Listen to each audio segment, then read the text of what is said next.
وزیر اعظم نریندر مودی اور ان کی حکومت کے عہدیدار یہ ڈھول پیٹتے نہیں تھکتے کہ جب سے مئی 2014 میں این ڈی اے کی حکومت بنی ہے دنیا میں ہندوستان کی عزت اور وقار میں اضافہ ہوا ہے، لیکن انسانی حقوق کی مشہور تنظیموں ایمنسٹی انٹرنیشنل اور ہیومن رائٹس واچ کی تازہ رپورٹ سے ان دعووں کی قلائی کھل گئی ہے۔ ایمنسٹی اور ہیومن رائٹس واچ نے کہا ہے کہ نریندر مودی حکومت ہندوستان میں اقلیتوں پر حملوں کو روکنے میں ناکام ہو گئی ہے اور حکومت کے خلاف آواز اٹھانے والوں کو دبایا جا رہا ہے اور کچلا جا رہا ہے۔ پیش ہے اس سلسلے میں دنیا بھر سے کی یہ خاص رپورٹ۔ کیا ہندوستان میں عدم رواداری بڑھتی جا رہی ہے؟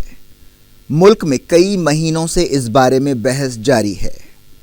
کئی رائٹرز، اداکاروں، سائنسدانوں، دانشوروں اور زندگی کے مختلف شعبوں سے تعلق رکھنے والی شخصیتوں نے دادری اور دوسرے واقعات کے بعد کھل کر اس تعلق سے اندیشے ظاہر کیے ہیں کہ گاندھی اور گوتم کا دیس اب عدم روادار بنتا جا رہا ہے۔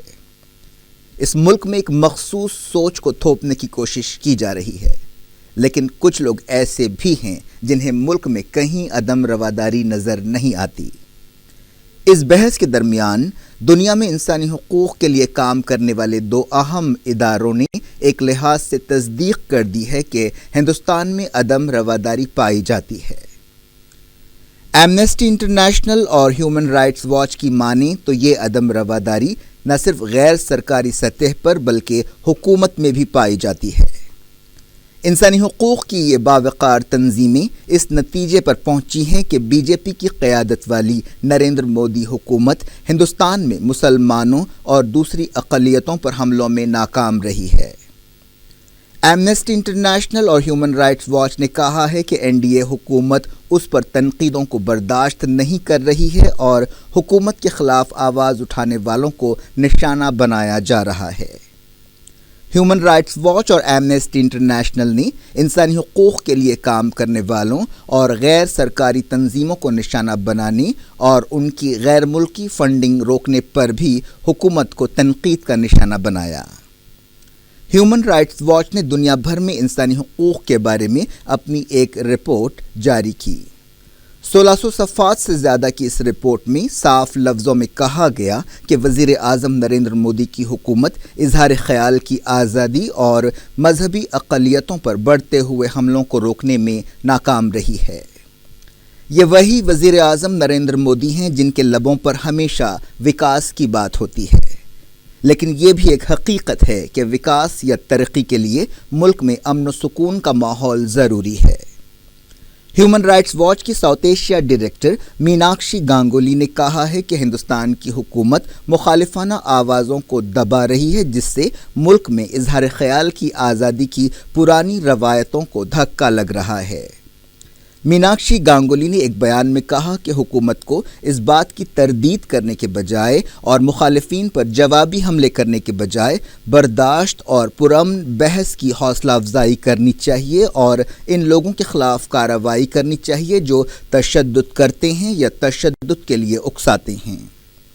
انہوں نے اپنے بیان میں کہا کہ مودی حکومت میں ایسا ہو رہا ہے کہ جو لوگ اقلیتوں کے حق کی بات کر رہے ہیں یا حکومت سے اختلاف کر رہے ہیں انہیں ہراساں کیا جا رہا ہے اور نفرت پر مبنی تقریر کے قانون کے تحت ان کے خلاف کارروائی کی جا رہی ہے اور ان پر غداری کا الزام لگایا جا رہا ہے۔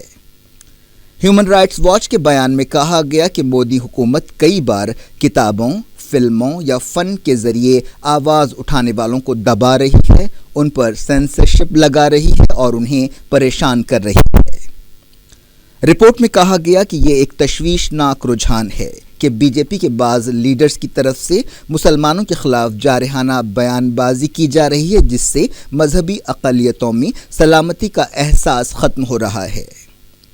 رپورٹ میں حوالہ دیا گیا کہ حالیہ عرصے میں گائے چرانے یا گائے کاٹنے کے شبے میں 4 مسلمانوں کو بے رحمی سے قتل کر دیا گیا۔ ہیومن رائٹس واچ نے کہا کہ گجرات میں 2002 کے فرقے وارانہ فسادات سے متاثرہ لوگوں کے لیے انصاف مانگنے پر سماجی کارکن تیستا شتلواد اور جاوید آنند جیسے لوگوں کو ملک دشمن قرار دیا گیا اور ایسی کارروائیوں کی وجہ سے دوسری تنظیمیں بھی ڈر رہی ہیں۔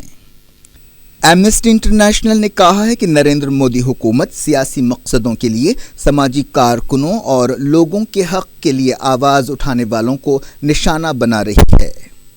ہیومن رائٹس واچ اور ایمنسٹی انٹرنیشنل کی یہ رپورٹس ہم وطنوں کی آنکھیں کھولنے کے لیے کافی ہے۔